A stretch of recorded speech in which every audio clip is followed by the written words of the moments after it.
생명과 화목을 누리는 귀한 복을 주시니 참으로 감사합니다.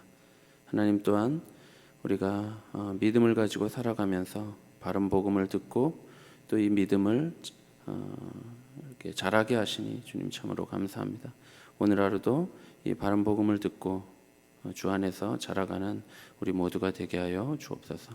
예수 그리스도의 이름으로 기도하옵나이다. 아멘.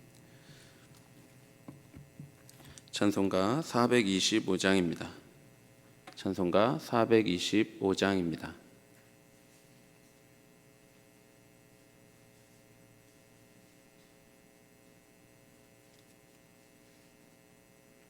함께 찬송가 425장 찬송하겠습니다. 주님의 뜻을 이루소서. 고요한 중에 기다리니 진흙과 같은 날 빚으사 주님의 형상 만드소서.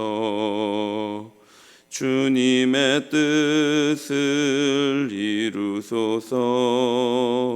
주님 발 앞에 엎드리니 나의 맘속을 살피시사 눈보다 희게 하옵소서. 주님의 뜻을 이루소서. 병들어 몸이 피곤할 때 권능의 손은 내게 펴사 강건케 하여 주옵소서. 주님의 뜻을 이루소서. 온전히 나를 주장하사 주님과 함께 동행함을 만민이 알게 하옵소서. 아멘.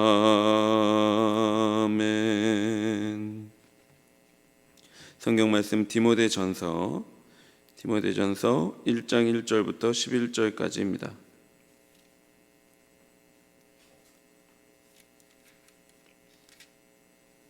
디모데전서 1장 1절부터 11절까지 말씀입니다.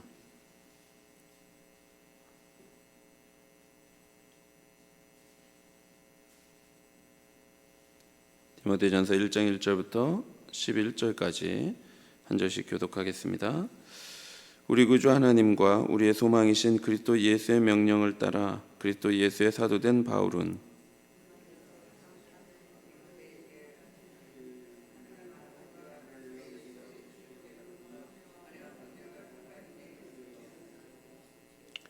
내가 마게도냐로 갈 때에 너를 권하여 에베소에 머물라 한 것은 어떤 사람들을 명하여 다른 교훈을 가르치지 말며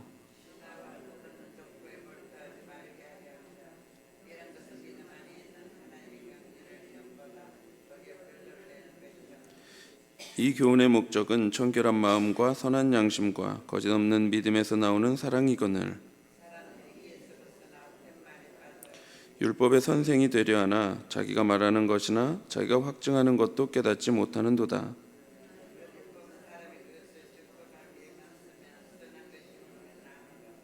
알 것은 이것이니 율법은 옳은 사람을 위하여 세운 것이 아니요 오직 불법한 자와 복종하지 아니하는 자와 경건하지 아니한 자와 죄인과 거룩하지 아니한 자와 망령된 자와 아버지를 죽이는 자와 어머니를 죽이는 자와 살인하는 자며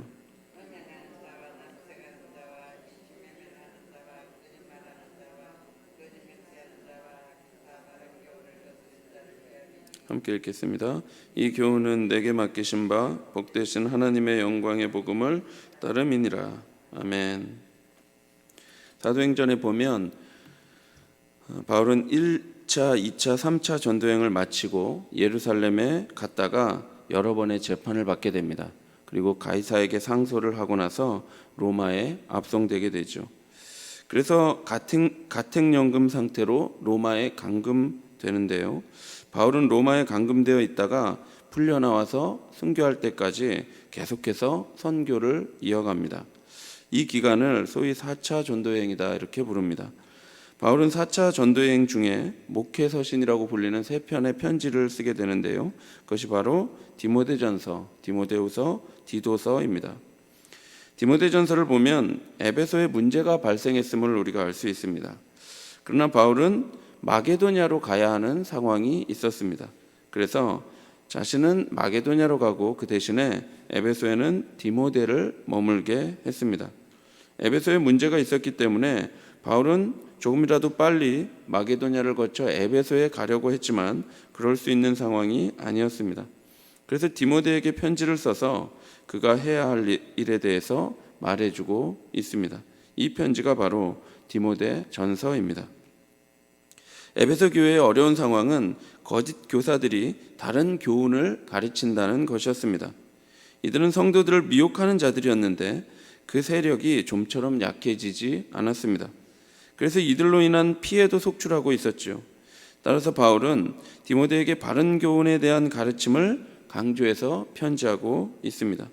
그것은 예수님과 구원에 대한 것이고 그리고 교회의 질서에 대해 바로 아는 것이었습니다. 1절에서 2절에 보시면 발신자와 수신자 모두를 밝혀주고 있는데요. 편지를 쓰는 사람은 바울이고 편지를 받는 수신자는 바울의 참 아들이라 불리우는 디모데입니다. 바울은 디모데에게 편지하면서 그리스도 예수께로부터 은혜와 긍휼과 평강이 있기를 구하고 있습니다. 3절에서 11절에는 바울이 편지를 쓰게 된 중요한 상황과 그 목적이 담겨져 있습니다. 먼저 3절에서 4절을 보시면 이 편지가 작성된 역사적 배경을 알 수가 있는데요. 3절에 보시면 바울은 마게도냐로 갔고 디모데는 에베소에 남게 되었습니다. 바울이 디모데를 에베소에 머물도록 한 것은 에베소 교회의 성도들을 미혹하는 다른 교훈을 가르치는 자들이 있었기 때문입니다. 이런 상황에서 에베소 교회를 바로잡고자 디모데를 보냈고 이후에 직접 바울이 편지를 쓴 것이죠. 4절에 보면 에베소 교회에 있던 구체적인 어려움을 알 수가 있습니다. 4절입니다. 신하와 끝없는 족보에 몰두하지 말게 하려 함이라. 이런 것은 믿음 안에 있는 하나님의 경륜을 이름보다 도리어 변론을 내는 것이라. 다른 교훈을 전하는 자들은 먼저 신화에 몰두하도록 만들었습니다.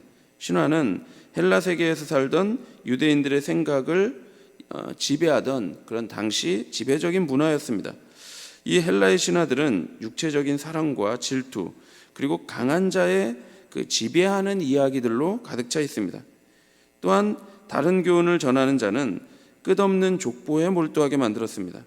거짓 교사들은 구약 성경에 나오는 그 족보들을 자기 마음대로 자기 방식대로 풀어서 가르쳤습니다. 이 족보에 대한 가르침 또한 헬라 신화들처럼 어떤 사람들을 신화화하는 데 집중했고 따라서 힘을 추구하고 또 자기 자랑을 하는 근거로 사용될 수 있었습니다. 이런 이야기들은 많은 사람들에게 관심을 갖게 했지만 그 안에는 진리가 없기 때문에 결국은 각자 자기 입장을 주장하게 돼서 변론만 무성하게 할 뿐이었습니다. 원래 교회가 할 일은 하나님의 경륜을 이루는 것입니다. 교회가 바른 복음을 전함으로써 하나님의 큰 뜻이 이루어집니다. 그런데 다른 교훈을 전하면 하나님의 뜻이 이루어지지 않고 오히려 변론만 무성하게 되죠. 변론에 빠진 교회는 서로 자기가 옳다라고 하면서 갈라지게 되고 서로 자기가 크다라고 말하면서 분열됩니다. 그래서 바울이 이 문제에 대하여 디모데 전서를 쓴 것인데요. 바울은 디모데 전서의 기록 목적에 대하여 5절에 이렇게 설명하고 있습니다. 이 교훈의 목적은 청결한 마음과 선한 양심과 거짓이 없는 믿음에서 나오는 사랑이거늘. 바울이 디모데 전서를 쓴 목적은 청결한 마음과 선한 양심과 거짓 없는 믿음에서 나오는 사랑을 갖추게 하기 위함이었습니다. 청결한 마음이란 우리 마음을 하나님께 고정시켜 두는 것을 의미합니다. 마음은 우리 존재가 하나님과 관계를 맺고 예배하는 장소입니다. 그런데 반대로 이 마음은 하나님을 거부하거나 하나님의 부름에 저항하기도 하지요. 성경이 말하는 마음은 하나님과 인간을 연결하는 고리와도 같아서 이 마음이 깨끗하지 않으면 우리는 하나님을 볼 수 없습니다. 하나님을 더욱 가까이서 볼 수 없죠. 둘째로 선한 양심은 기준을 세우고 그에 따라 행동하려고 하는 의식이라고 말할 수 있습니다. 우리의 양심은 기준을 세우고 그 기준에 따라 적합한 행위를 하도록 하는데 영향을 미칩니다. 그래서 선한 양심을 바로 세우는 것이 매우 중요합니다. 선한 양심을 세울 경우 우리는 선한 양심에 따라서 그 기준에 따라서 선하게 살아갈 것입니다. 그런데 양심이 화인을 맞을 경우 믿음에서 멀어져서 죄악 가운데 행할 수밖에 없는 것입니다. 따라서 양심은 선할 수도 있고 화인을 맞은 것처럼 마비될 수도 있습니다. 따라서 우리는 선한 양심을 세워야 합니다. 셋째로 거짓이 없는 믿음을 생각할 때 우리는 먼저 이 믿음 안에 거짓이 생길 수 있다는 점을 기억해야 합니다. 믿음에 거짓이 생기는 이유는 거짓 없는 믿음을 버렸기 때문입니다. 5절에 거짓 없다라고 하는 표현은 가면을 쓰지 않은 이라는 의미를 가지고 있습니다. 따라서 이는 위선적인 믿음을 말하며 이는 거짓된 믿음을 말하죠. 다른 교훈, 즉 이단적 가르침이 맺는 대표적인 나쁜 열매는 위선입니다. 그런 척하며 살아가는 것입니다. 믿음이 왜곡될 경우 말과 행동이 다른 모순적 삶과 말과 행동이 다른 모순적 삶을 살아갈 뿐만 아니라 겉으로는 믿음이 있는 것처럼 그렇게 연기를 하며 살아가게 됩니다. 이 거짓된 믿음이 계속될 경우 1장 19절에서 말하는 것처럼 믿음이 파선한 사람이 됩니다. 이 세 가지를 갖는다면, 그러나 반드시 이 세 가지를 갖는다면 사랑이라는 고귀한 열매를 맺게 됩니다. 청결한 마음과 선한 양심과 거짓 없는 믿음을 가진 자는 반드시 사랑이라는 열매를 맺으며 살아가게 되지요.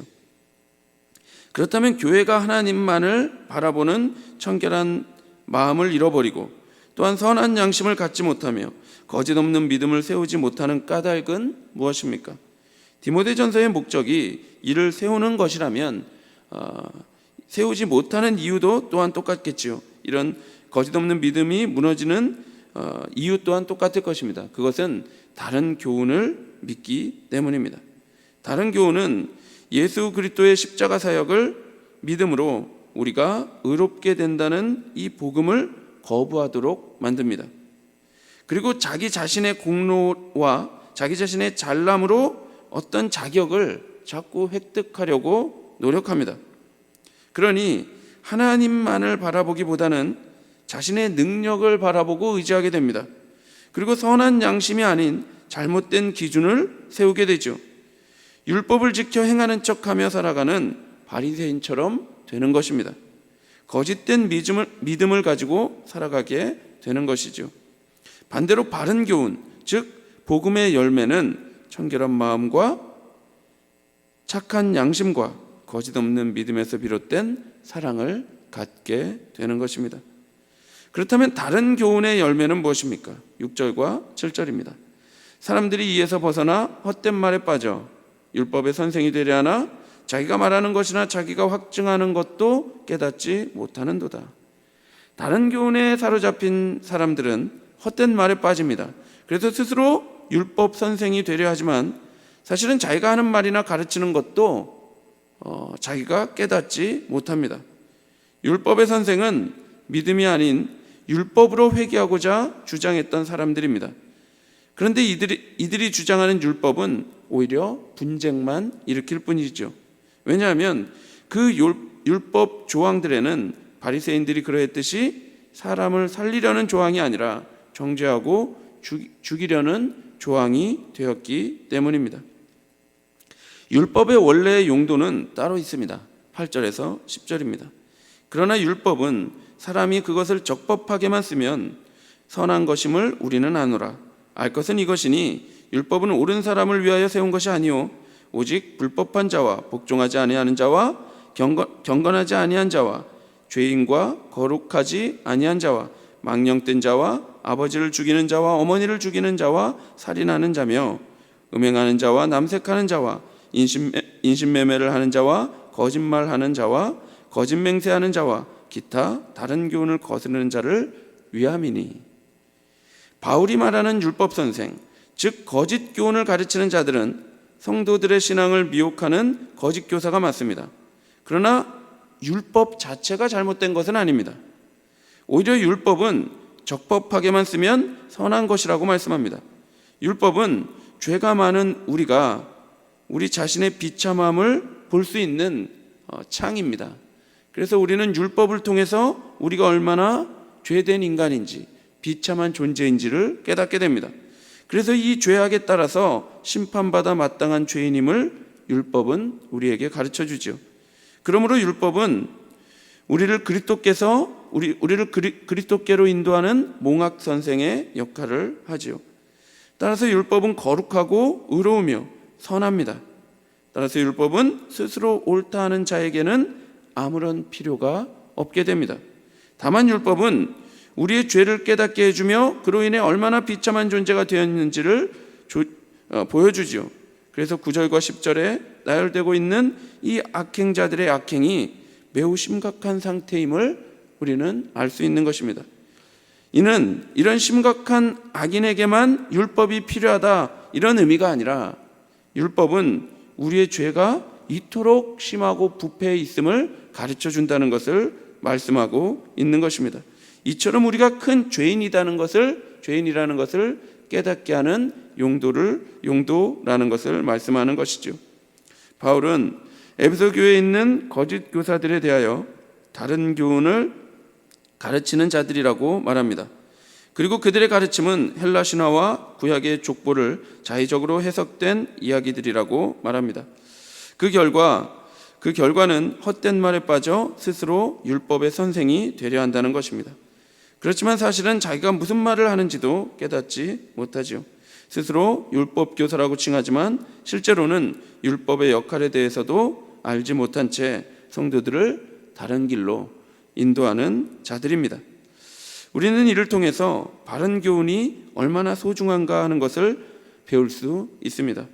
다른 교훈을 배워서 복음에 대하여 오해하게 되면 우리의 신앙은 자꾸 인간 중심이 됩니다. 그리고 나를 바라보게 됩니다.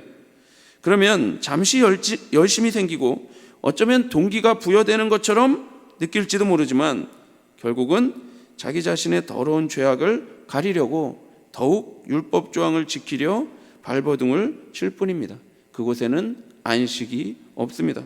참 자유함을 얻을 수 없습니다. 그러나 바른 교훈, 즉 하나님의 영광의 복음에는 참 안식이 있으며 자유가 있습니다. 율법은 우리의 더러운 죄악을 인식하게 하며 그 죄에 대한 깊은 인식은 우리의 영혼이 예수 그리스도를 바라보도록 합니다. 그리고 이내 예수 그리스도의 놀라운 사랑을 깨달은 우리는 그 크신 사랑 안에서 참 안식과 자유를 누리게 될 것입니다.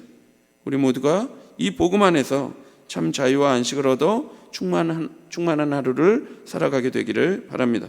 그래서 거짓 없는 믿음에서 나오는 사랑을 행하며 살아가는 복된 성도들이 되기를 간절히 바랍니다.